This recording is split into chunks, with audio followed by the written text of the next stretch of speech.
Okay, I think we're going.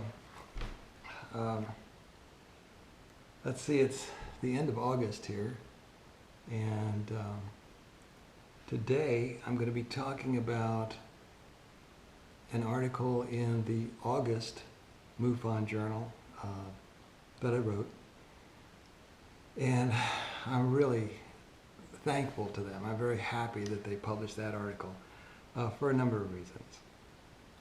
For one thing, it's a really fun article. It's a little different than the other ones that I've done. And it could also be a very important article uh, for a number of reasons. So it's all about something that's happening in the Bigfoot community. Pardon me, I'm working and I took a shower, and so I'm all still hot and sweaty.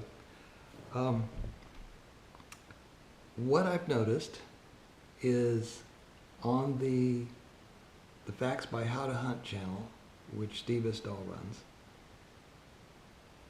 what is happening is the emergence of an oral history. And so that's the article I did. Sabe, a 21st century oral history emerges. And I think that's unusual in this age of technology to have an oral history arise. And so I'm really happy that I spotted that and I was able to call that out, and maybe it's true, maybe it's not, but I think it is. I think that's what this is. And that community of his is 250,000 plus at this point. And so that's a big tribe to have an oral history. That's a big thing, I think. And the importance about Sabe is the Ojibwe name for Sasquatch or Bigfoot, whatever you want to call it. The important thing about it is that this is a community that isn't trying to prove they exist. This is a community that knows they are real. And that's the crux of the whole thing. And that's really, I think, Steve has said that on his channel numerous times, that that's why he's interested in it, is because this is the easiest way to prove that what you and I, in general, have been told about the universe is not necessarily so. And that is the biggest story that nobody's talking about. So, anyway, I put this article together. And the channel is for people who know that Sabe is real and they're unapologetic about it. So, what I think I should do, what I wanted to do, is tell people why I think it's real. Because I didn't used to. And so, there may be people out there watching this. I think there's like 17 people at this point that have watched this channel. So here's what happened to me. I thought that, I knew UFOs were real because I've seen them since I was a little kid. That's why I joined MUFON. But I wasn't sure about Bigfoot. That was a whole other thing. And then I finally got to the point where I mistakenly thought that it was possible, and it still could be possible, that there is a relic population of descendants from Gigantopithecus blacki, great apes, very elusive, very small migratory population that could still be wandering around out there. That's what I thought 2 years ago. And then I bumped into this How to Hunt channel. I started watching because we had noticed some interesting things around the farm, tree breaks, that sort of stuff.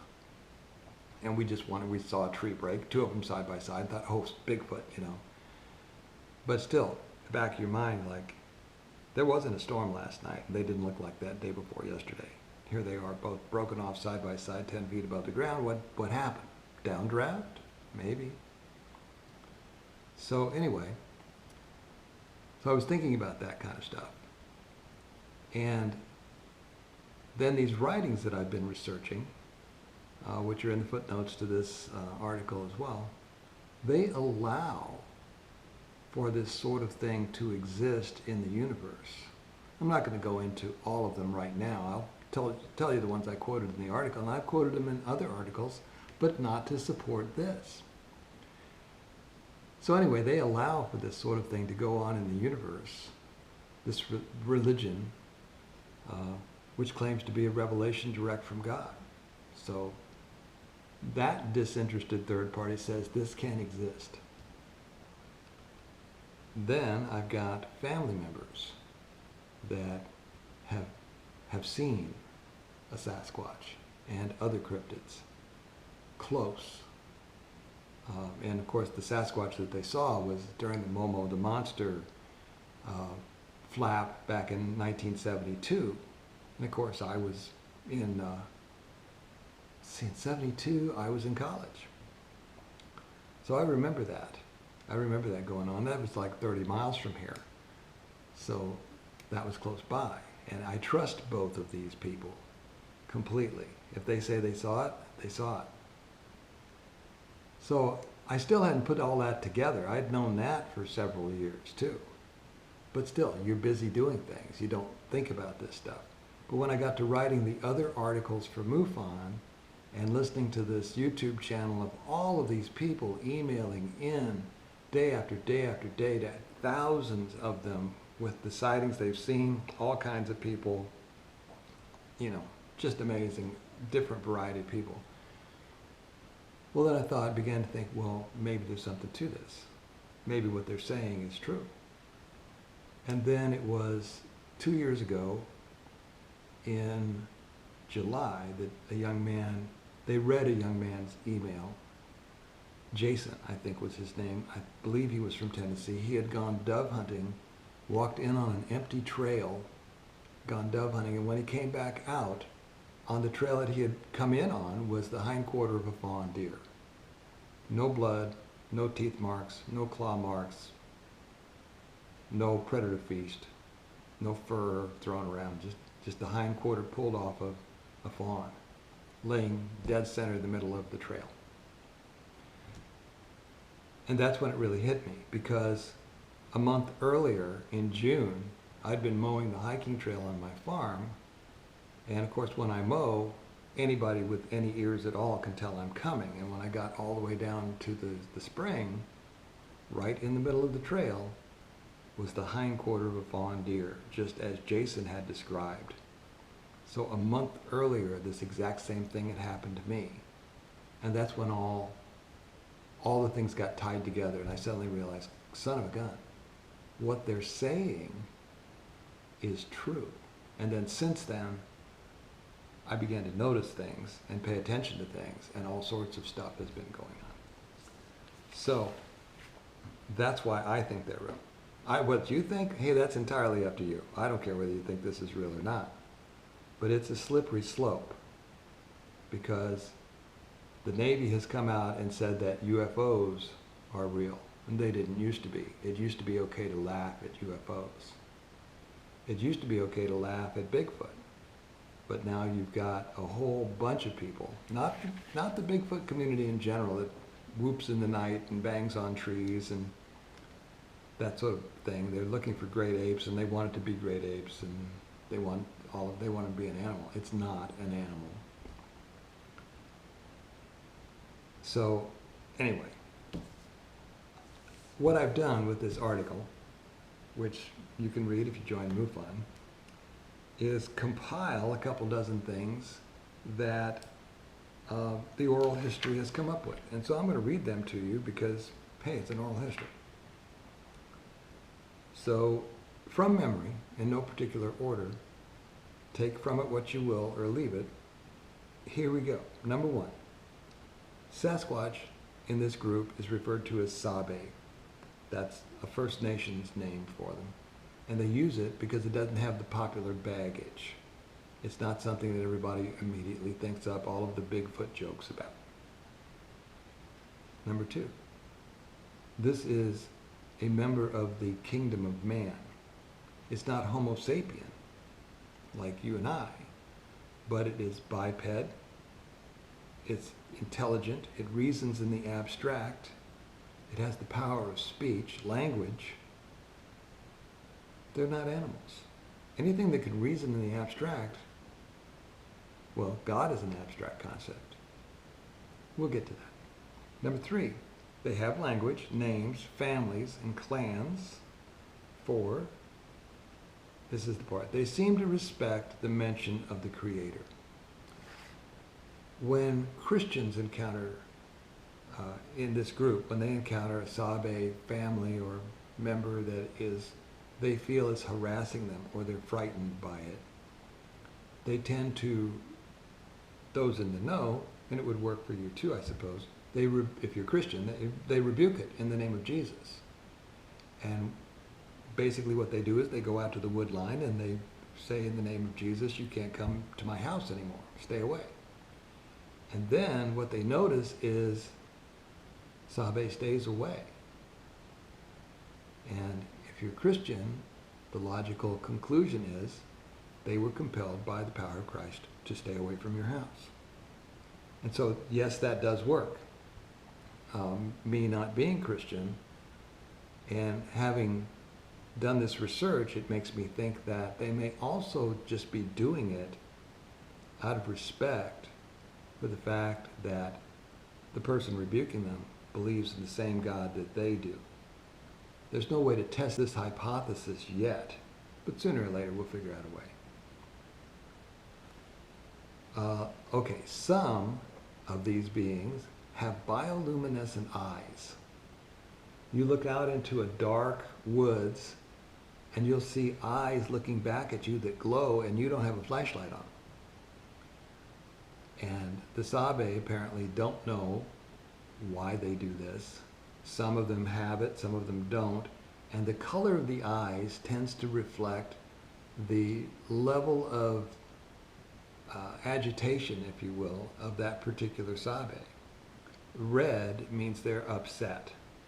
And then you get down to yellow is somewhat cautionary.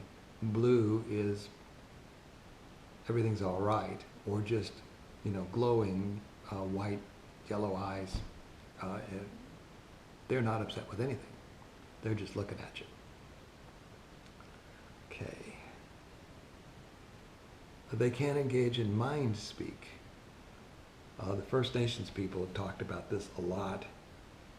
And all of the incidents are not exactly the same. There's a wide variety. And a lot of people will say, I heard a voice in my head that just said I should leave. I should pack up my stuff and get out of here quickly. I'm in the wrong place. And I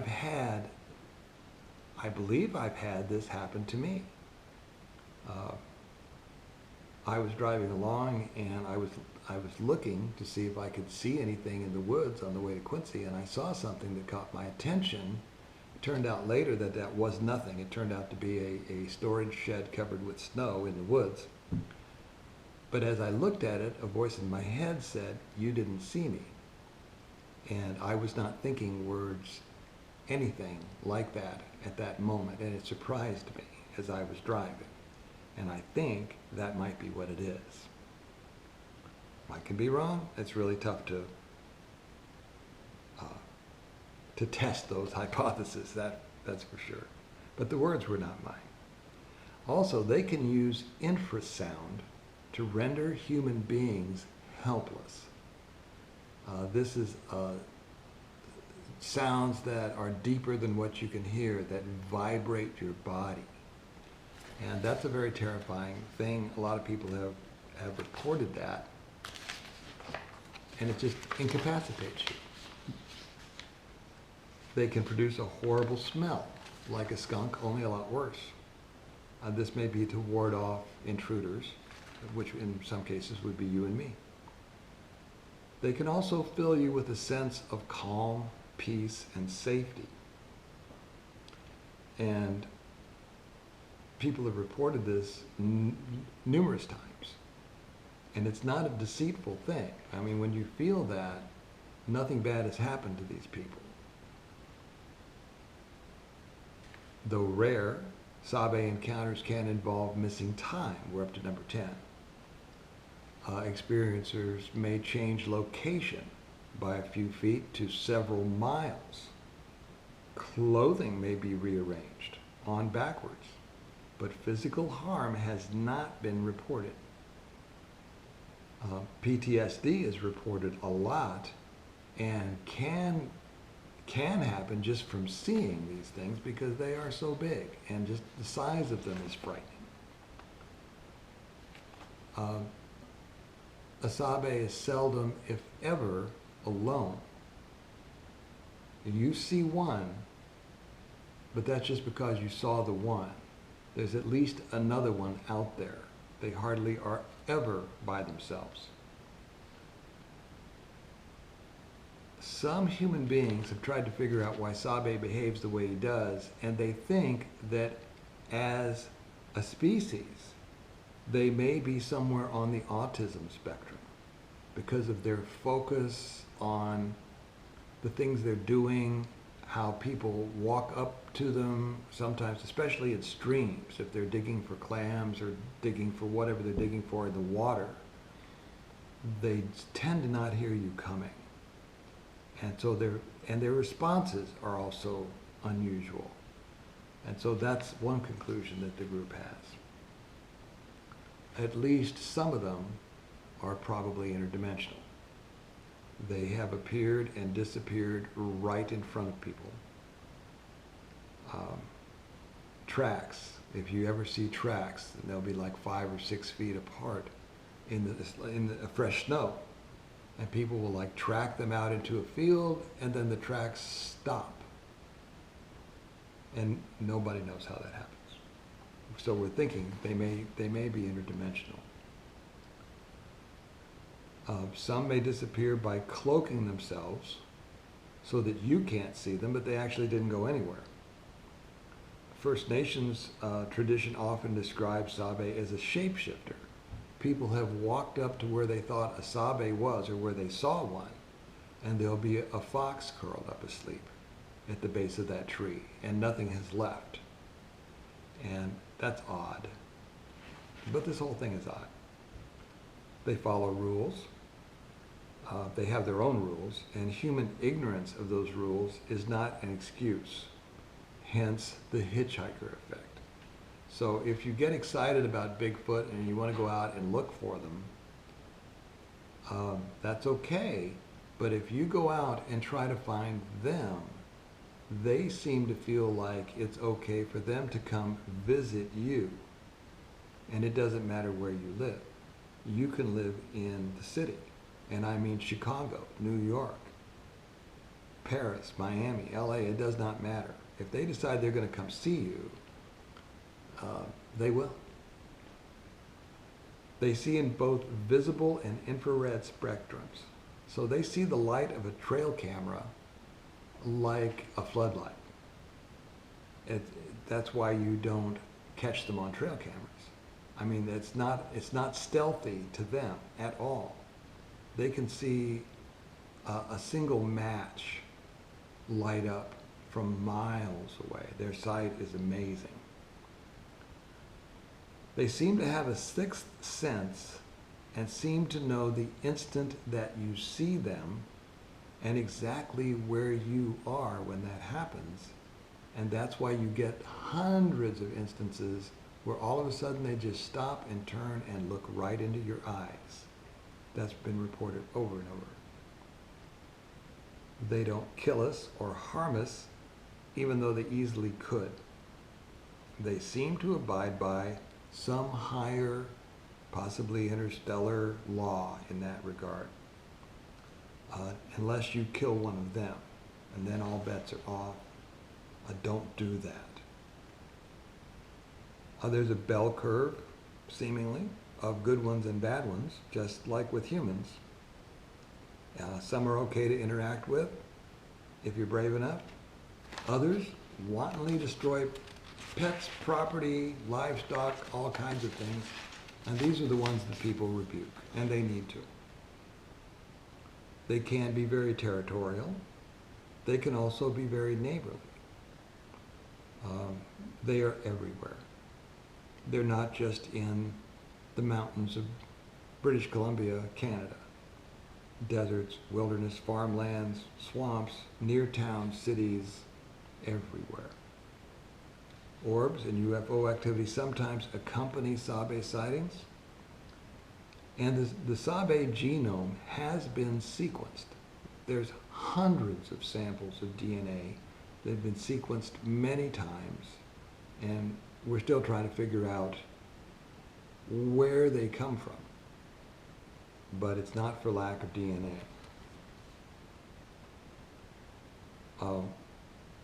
When you're going to go where Sabe might be, it's probably smart to let them know that your intentions are good.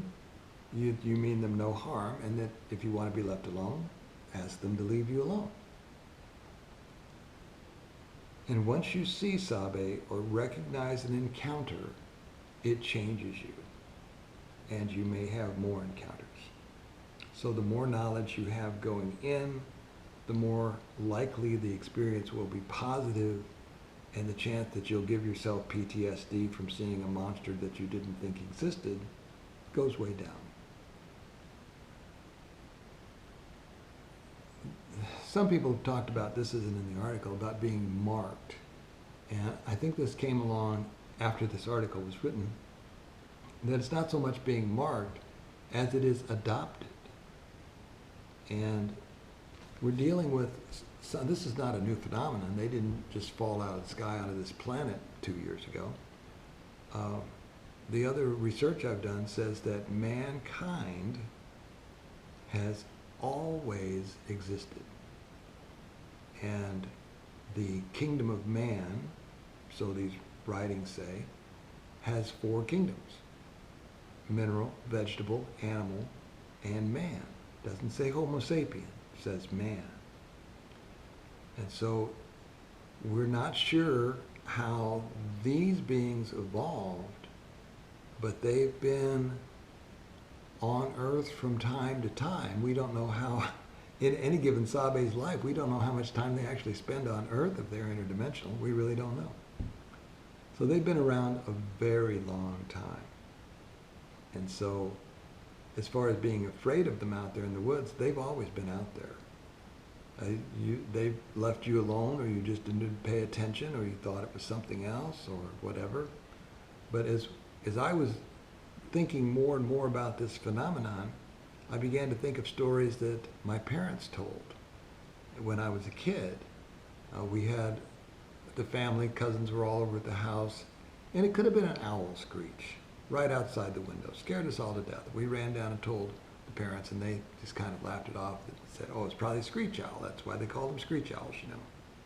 I've never heard one screech like that before or since, and I'm now 71. So I don't know what it was, and it might have been an owl, who knows. But the adults started telling stories about when something screamed in the woods. And my uncle had been coon hunting with other people and coon hounds and that, and they heard something unusual scream out in the woods, and the coon hounds all came back into the fire and huddled at their feet. There isn't anything that's supposed to be in the woods in western Illinois that would make a coon hound do that. So if you think back to those stories, you know, then they just, you know, it didn't happen every time, it never happened again, and they just forget about it. The question is, what made it happen that time? So,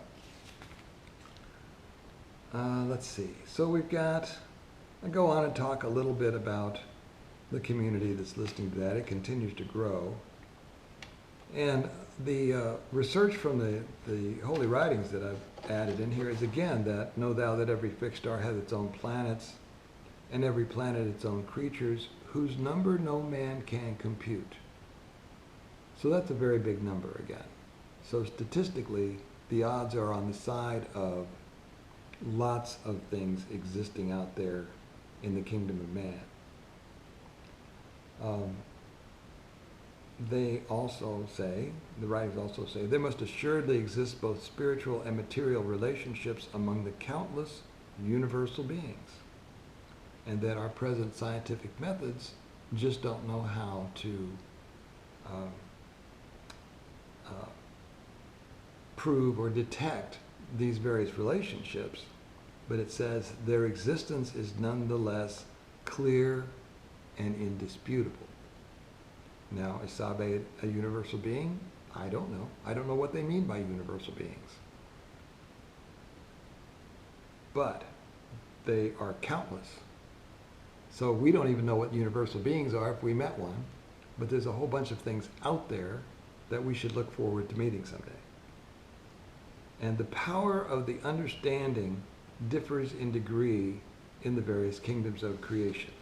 And this is where they're talking about mineral, vegetable, animal realms, and man.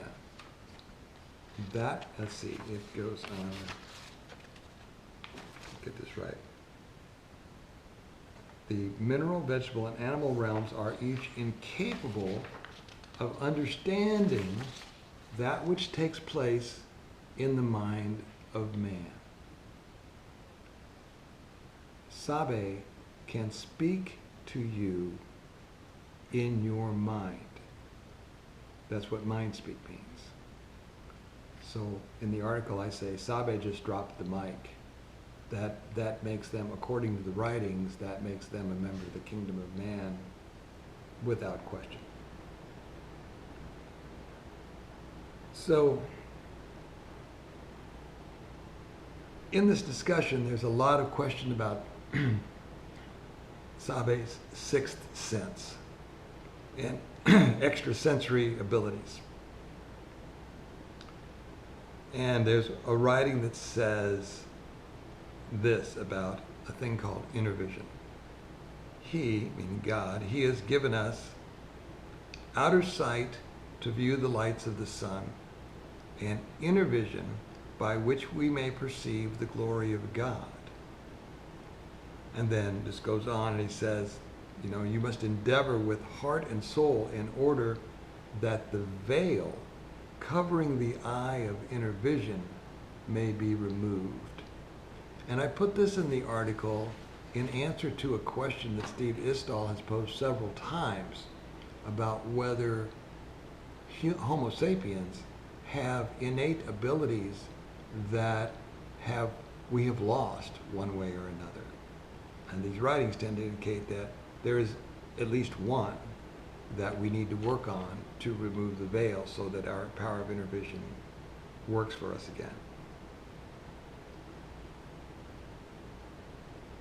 So I'm just looking here at the last paragraph of this. Despite a frightened status quo, being in complete denial, grassroots experiencers have at least found a way to share their Sabe sightings, encounters, interactions, theories, and knowledge from around the world directly with each other without fear of ridicule, through hearing everyone's emails read out loud in an emerging oral history.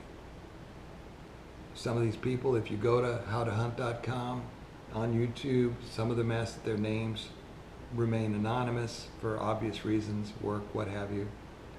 And then some don't care, like me. I don't care if you know that I think it's real.